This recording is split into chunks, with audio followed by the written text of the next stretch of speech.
Hey y'all, so we gonna get into this season 3, episode 4 review of Love After Lockup.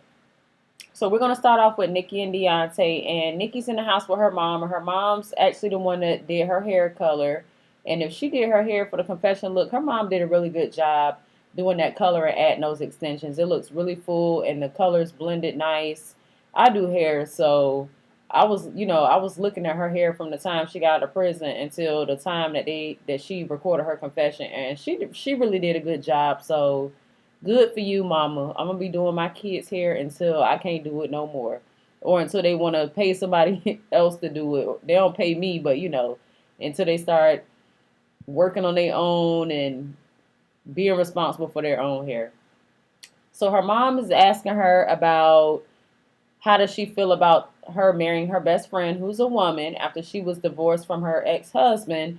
And Nicole feels a little weird about it because she grew up knowing the woman that her mom married as her aunt, or just her mom's best friend in general. So it's a little weird for her, but I'm sure it's not going to take any time for her to get used to, because she's known this person her whole life. Now, Deontay is on his way to her mom's house because Nicole didn't spend the night at his house the day before when she first got out of jail. He dropped her off at her mom's house.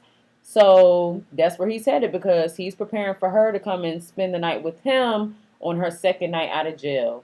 Now, her mom asked her about Deontay and how she feel about him, and Nicole's telling her mom that she's comfortable around him, but she finds herself texting her ex Zach, because even though she kind of likes Deontay, she still wants to see other people and stuff like that, which pretty much means that she may not be into him like he thinks she is, even though that's what we all think and see.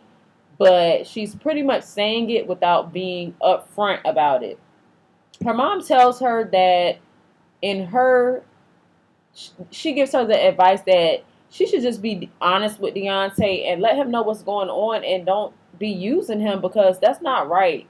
Honesty is the best policy, and that's what her mom's telling her, and that's what she really needs to take into account, because using people can go way wrong.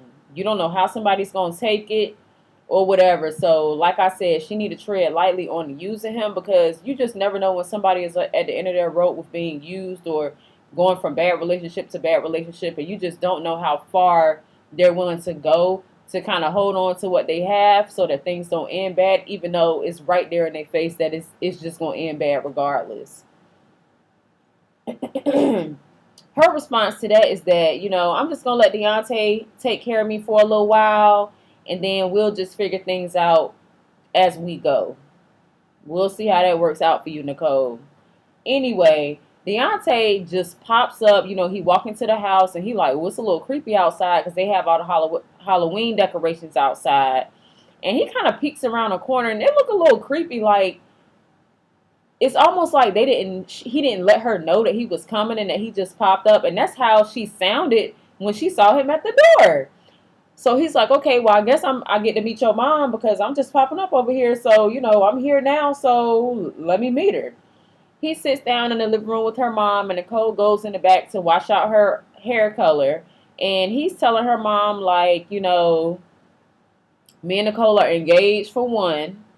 And then he realizes that she didn't tell her mom, and he's like, oh, shoot, like, I didn't mean to break that news to you, and you didn't even know.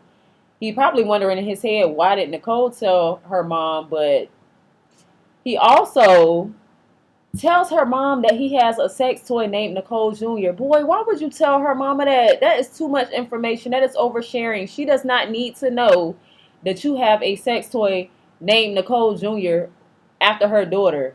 That is like, you have to be able to filter out what you need to tell somebody's parents and what you don't need to tell them. And that was one of the things that you do not share with somebody's parent. That is just too much information.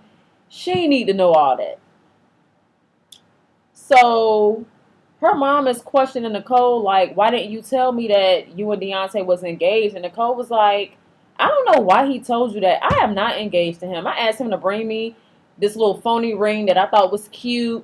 And she goes back to the living room. Well, she goes into the living room, Nicole, to confront Deontay. And she was like, why did you tell my mom that we were married? Because I mean, we were engaged because we are not engaged. What is you talking about? And he was like, well, I brought you a ring. I said, well, I guess this means that you might as well marry me now. Like, boy, what kind of proposal is that anyway? And you said yes. So what are you talking about? And she was like, no, I told you that if I'm going to get married to somebody or engaged, I need them to get down on one knee, give me the ring that I want, and then we can go from there. I didn't agree to be engaged to you. So again, Deontay's face is just looking like, girl, like this girl is just okay. It's just red flag after red flag, but he just keep pushing on because his main goal is to get her to that house. And I feel like he's thinking that he can change her mind by the things that he has for her at the house. We don't know what he has planned, but in his mind, he's thinking all I need to do is get her to the house so she can see what I have set up for her, how good I'm going to treat her, and then we can go from there and she'll be mine. So they interviewed Deontay outside and he's telling them like, I think I really hit it off with her mom. I think she really likes me. I think I did good. And I think we all looking at him like, boy, she is looking at you like you crazy. Like you just lost. Like you don't know what's going on. I don't know. I don't know what he thinks she saw. But to him, they hit it off.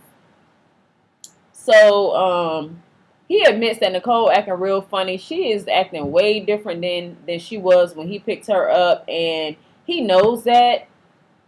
He feels it, but to him, he's rationalizing it in his mind like, okay, maybe she's just really overwhelmed from getting released the other day, so I'm just going to give her a chance to get her bearings and let her kind of get used to being out, let her spend a little more time with her mom and let her be around me a little more, and then we can go from there. So it's like every red flag that he's getting from her, he's rationalizing it inside of his head to try to make it make sense because he knows that it does not make sense. Okay. And we did not need this Real Sex 2021 demonstration / explanation of him on what he does with Nicole Jr. Okay? We didn't need that. We have enough images in our brain from what he said before to know what was going on with that toy. We need all that explanation about rubbing on this and feeling on that and pretending it's this and pretending we didn't need that. We didn't need that extra imagery in our head, okay? We are going to move on to Brittany and Ray. So they find out she's still with his family, and they start off in the parking lot, and they find out why the van didn't drop Ray off in the parking lot, and it's because they can't pick him up from there. That's not his drop off spot. So they're going to follow the van back to the prison to pick him up from there, and they pull up, and his dad lets them know like, hey, we're hoping to be able to pick up somebody today. And they're like, yeah, you can just pull over to the side and then we'll release him to you, which they did end up doing. Now he gets released, and Brittany hops out of the truck, runs up to him, because I tell you what, she said, I want to be the first one to hug him, and that's what she got. She ran across that parking lot. She was the first one to give him a hug, so check for her, because that's the first thing she got what she wanted. And I don't know if it's just me, but Ray looks a little different, maybe because he just got out. He ain't had a chance to get cleaned up, get a haircut, and all that other stuff, but he looks different to me than he did in the pictures that they showed of him before he ended up getting released from jail. So I don't know, maybe throughout the season he'll have time to get himself together, get into some regular clothes, and then we'll be able to kind of get the full image of how he really looks once he gets into how he likes to look compared to how he looks when he's being released. Now, when Brittany ran to hug him and kiss him, I chuckled because his stepmom was in the car like, she kissing my baby. She is kissing my baby. She kissing him. And I was just laughing because I was like, that is me. I am a stepmom, and I would be a jealous stepmom just like that. Like, she is kissing him. Like, girl, get your hands off my child. What are you doing? So I thought that was just funny because I would be the same way. I don't even want nobody doing my stepson hair. Like, girl, that's my job. Let me take care of that, and you just be his friend, okay? So once he gets to the car, he kind of greets his family. He gives his stepmom a hug. He shakes his dad's hand. He greets his grandma, and then he goes into the story of his life about how he was with his mom up until a certain age, and then we find out that his mom was actually killed when he was 11. They found her in a car, shot X amount of times, and they actually never found the person that killed her, which is really sad for him, and that led him to just pretty much just lose it and just stop caring about life, because everybody deals with tragedy like that differently. And with him, he started selling pills. As when he was older, he started selling pills, and that's part of what he was in prison for, because the same pills that he was selling, he had started taking them to kind of cope with the loss of his mother, and he got addicted to them, and he knows that he did, and he knows that he got addicted to the pills, and you can tell that he feels remorse and he feels bad about having to deal with it that way, because he felt like he didn't have any other outlet to deal with the loss of his mother. And to be honest with you, even though he's an adult, he probably still deals with that in his everyday life and still thinks about it every day, because it's still an unresolved issue, because they don't know who murdered his mom. And it's been so long. Mind you, this happened when he's 11, and he's what, 28, I believe. So it's been a long time to just have something like that happen to one of your parents, and you just never are able to, that person that did something like that to one of your parents you never get any justice behind that. They didn't find the person, they didn't get locked up. So it's like he has no explanation as to why or what happened or anything. So I really feel bad for Ray, and I really didn't get any bad vibes for him once he got out. I just feel bad for him because of his circumstances from when he was growing up, as far as losing a parent and stuff like that. So they drop him off at the halfway house. He does not end up going straight to Brittany's house. So that's a change in plan that Brittany wasn't expecting. But it don't seem like she's too upset about it, because she feels like, okay, maybe this will kind of give us time to transition into being with each other on an everyday basis, kind of differently than I planned. But I feel like she thinks that can still work, and that may be a better option instead of just him going straight to her house. Now we're going to get to Stan and Lisa. Now Lisa ends up getting out. She gets released. Stan is so excited. Now she actually seems happier to see Stan than Nicole was when she got out and she was with Deontay. Like, they actually, it's like you can almost tell that they do have a genuine connection. And her hair is short. She got out and her hair is short. And I just feel like Stan, that didn't bother him. He was like, hey, I'm still attracted to you. I got these wigs for you. And Stan was just so happy. I don't know why it was so cute to kind of watch them interact and watch them be together. Maybe because even though he's old, you kind of get this youthfulness out of him being so excited and him being so smiley and huggy and affectionate with her, because she's just so excited that she's out. Now, I don't know why they dimmed the lights on Stan like that, because it seemed like the confessionals are usually pretty well lit and bright. But when he was in that confessional and he was like, I'm ready for some alone time with Lisa.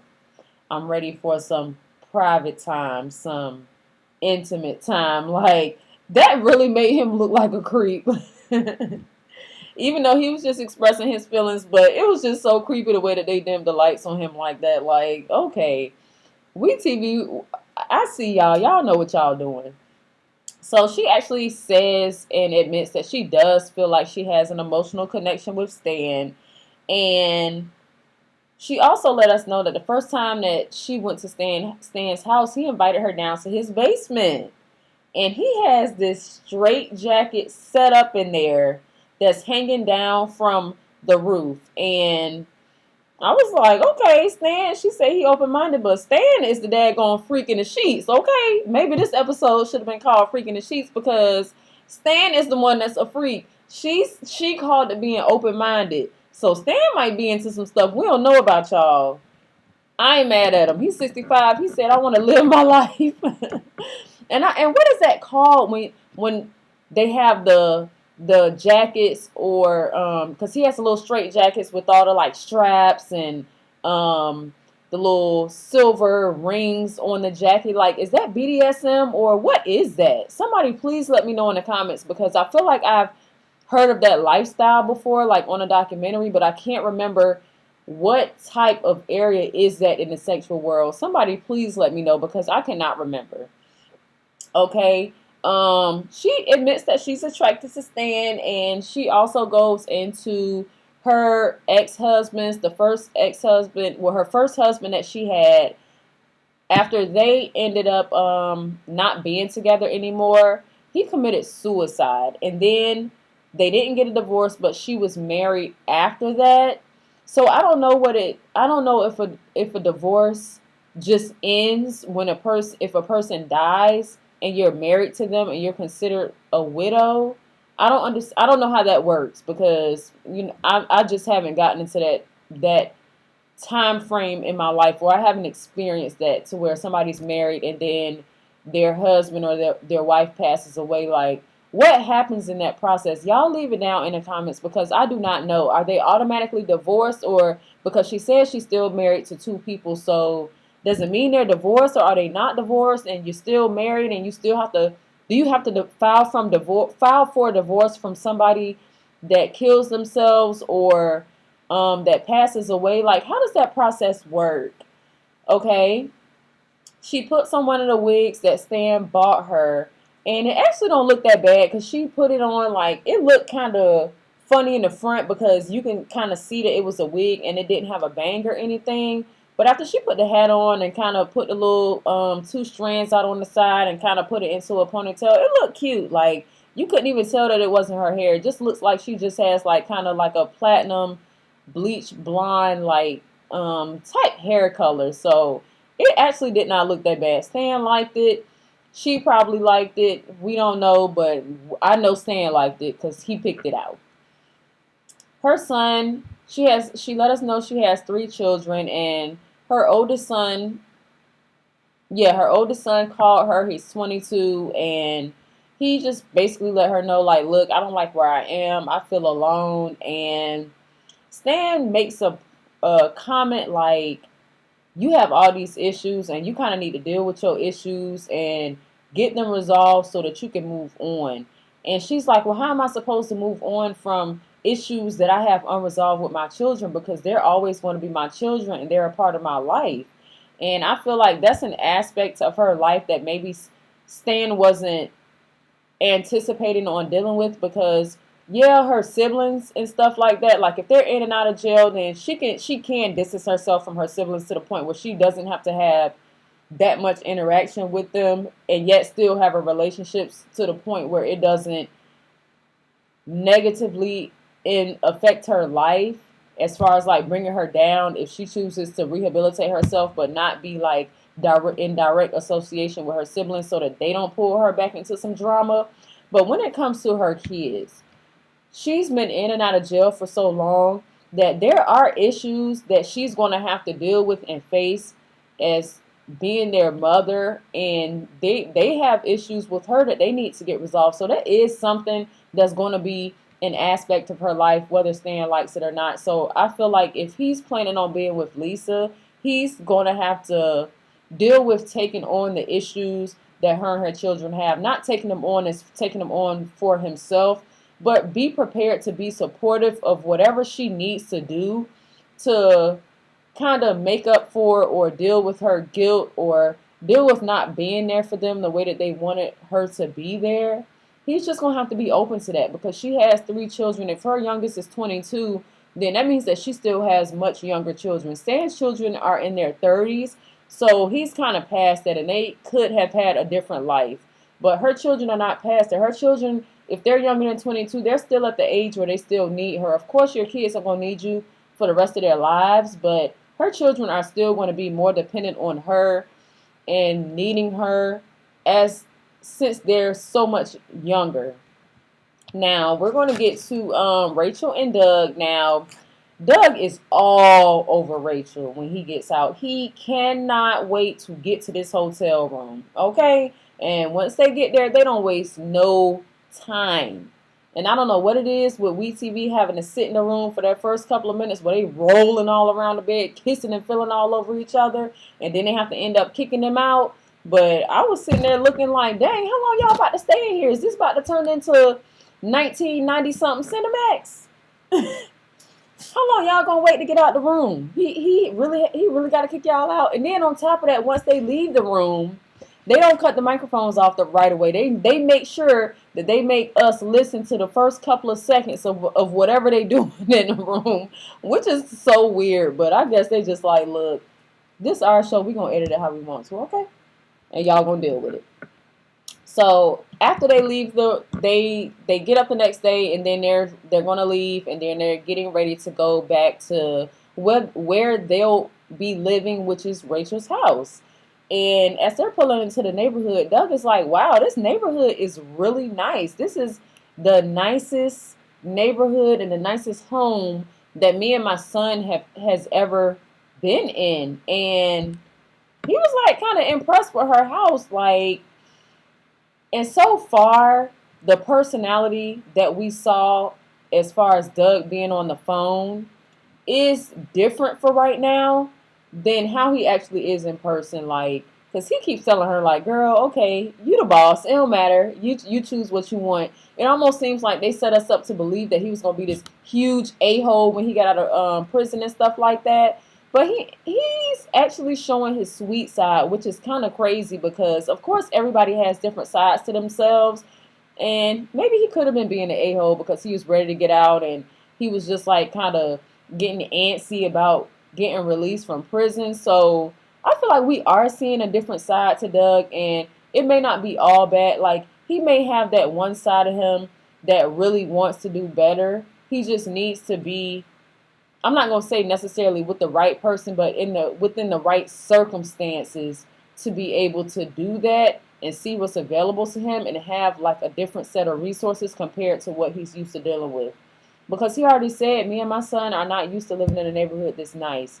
Our neighborhood don't have sidewalks, and the houses ain't look this nice, and we was out selling junk so that we can have gas money on Sunday. So, I feel like maybe he knows that him and his son are in a better position being there with Rachel.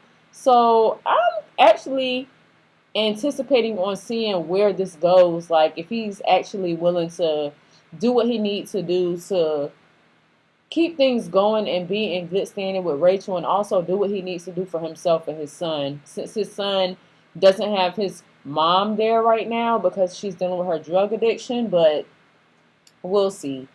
Now, we did get a new couple this episode, Anissa and Jeff. And, okay, so she lets us know, well, WeTV lets us know that he's going to be released in 2 days. And she's riding in a car with her cousin Penny, and they're on their way to look for wedding dresses. Now, during this time, she lets us know that she's been there to meet him 2 separate occasions, and that he told her that he was going to be released and he didn't get released. So this is going to be the 3rd time that she's going to pick him up when he's supposed to be getting released. So she's basically preparing to marry him, or I guess whatever they have planned, because they really didn't go into everything this episode. But we do know for right now she's looking for a wedding dress. And this couple actually reminds me of Angela and Tony from previous seasons. So if anybody else has watched this show, y'all already know what happened with Angela and Tony. So this kind of does remind me of that. Now, she does say that she was married before for 10 years to this guy that was 10 years younger than her, and he was really sweet, but it ended up getting boring. So she wants to date somebody that's more of a bad boy, tattoos. Like, it seems like she's going for a look, but she isn't really anticipating on the type of person that he's going to be. Now, I'm just comparing, but with Angela and Tony, Angela had that guy friend that was all for her. He was on her side. He liked her and stuff like that. But he really wasn't about their life when it came to Tony. Now, Anissa's friend Kyle came over and she's talking to him about Jeff getting out of jail. Now, in this situation, I feel like Kyle, from the way he looks like he is about their life. And if Jeff get out on some BS, he not gonna be acting the same way that Angela's friend was acting when Tony got released. Okay? So it's weird because her friend Kyle doesn't believe that Jeff is real. So it's almost like she don't have no pictures with him. Like, girl, were you going to visit him? Did anybody take any pictures? Has he written you any letters? And then she said it's been going on for 11 years. So I don't know. They're basically only giving us a little teeny bit of information about them. So we don't really know what's going on with them except for the fact that they've been talking for 11 years. She done met up, tried to go and pick him up 2 times. He didn't get there. 3rd time, she's hoping it's going to be the charm. So that ends the episode. Those are all the couples. And thank y'all so much for watching my review. Please like, comment, and subscribe. I'm looking forward to getting some new subscribers. I'm looking forward to see how y'all think I'm doing on these videos because I think I'm getting a little better. So good night, y'all, and I will see y'all next week for episode 5.